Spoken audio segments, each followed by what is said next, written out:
అండి అందరికీ నమస్కారం వెల్కమ్ టు చిన్నారి వంటిల్లు ఈ రోజు మేము బీట్రూట్ ఫ్రై ప్రిపేర్ చేస్తున్నాము సో దానికోసమని బీట్రూట్ ఇలా తురిమి పెట్టుకోవాలి అలాగే దాంట్లోకి కొన్ని వెల్లుల్లి రెబ్బలు ఇంకా చిటికెడు పసుపు పోపులోకి ఆవాలు జీలకర్ర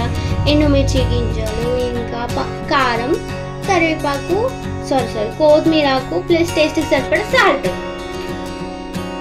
స్టవ్ ఆన్ చేసేసుకొని ప్యాన్ పెట్టేసుకొని ఆయిల్ వేసుకోవాలి సో ఆయిల్ వేడయ్యాక దాంట్లోకి కొన్ని ఎండుమిరపకాయ ఇత్తులు వేసేసుకోవాలి దాంట్లోకి ఆవాలు సో జీలకర్ర వేసేసుకొని వెల్లుల్లి రెబ్బలు వేసేసుకోవాలి ఒకసారి కలుపుకోవాలి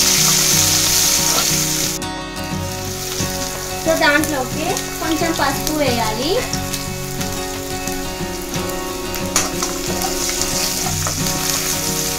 దీంట్లోకి బీట్రూట్ వేసేసుకొని మంచిగా ఫ్రై చేసుకోవాలి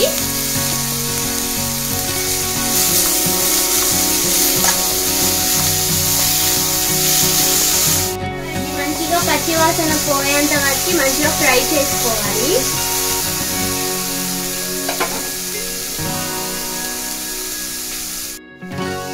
సో ఇప్పుడు క్యాప్ పెట్టేసుకోవాలి ఇది ఇలా మంచిగా ఫ్రై అవ్వాలన్నమాట ఇప్పుడు ఫ్రై అయిపోయింది దీంట్లోకి టేస్ట్కి సరిపడా కారపొడి వేసుకుంటున్నాము వేసేసుకొని దాంట్లోకి సాల్ట్ కూడా వేసేసుకొని కలిపేసుకోవాలి అంతే సో ఫైనల్ గా కొత్తిమీర వేసేసుకుంటే సరిపోతుందండి సో టేస్టీ అయిన బీట్రూట్ ఫ్రై స్టవ్ ఆఫ్ చేసేసుకోవడమే ఇంకా సో ఇంతే అండి మంచిగా డీప్ ఫ్రై చేసేసుకుంటే బాగుంటుంది టేస్ట్ ఇదేంటంటే బ్లడ్ లెవెల్స్ ఇంక్రీజ్ అయిపోతాయి ఎవరికైనా బ్లడ్ లెవెల్స్ తక్కువగా ఉన్న వాళ్ళు బీట్రూట్ తినడం ఇష్టం లేకపోతే ఇలా ఫ్రై చేసుకొని తినండి చాలా బాగుంటుంది టేస్ట్ సో మీరు కూడా ట్రై చేయండి మీకు కనుక ఈ వీడియో నచ్చితే లైక్ చేయండి షేర్ చేయండి కామెంట్ చేయండి అలాగే నా ఛానల్ని సబ్స్క్రైబ్ కూడా చేసుకోండి థ్యాంక్ యూ అండి థ్యాంక్ యూ ఫర్ వాచింగ్ చిన్నారి వంటిల్లు